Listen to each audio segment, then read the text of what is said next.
Narito na ang mga nagbabagang balita sa oras na ito.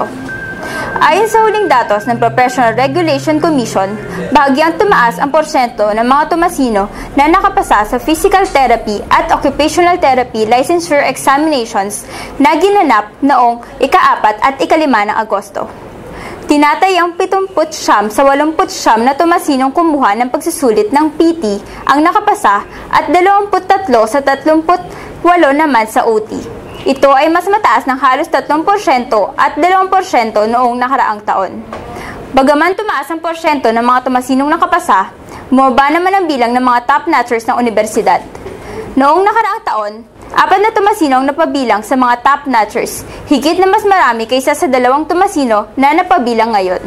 Nasa ika-6 na pwesto si Maxine Redulla at si Lemuel Lim naman sa ika-8 pwesto.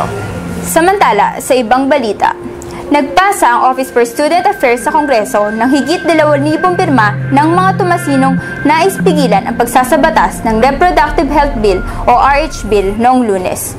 Ayon kay Evelyn Songko, Assistant to Director for Student Affairs, sa loob lamang ng kalahating araw ay nakakalap na sila ng mahigit 2,000 pirma bilang pagsuporta sa posisyon ng Simbahang Katoliko laban sa panukala. I think those who believe in that should be the first one who should engage in it. Do they like to be ligated? Do they like to use IUD? Do they like to be subjected to these medical processes? Manatiling nakatutok sa news update para sa iba pang mga balita. Ako po si Jerby Estella, nag-uulat. Magandang gabi.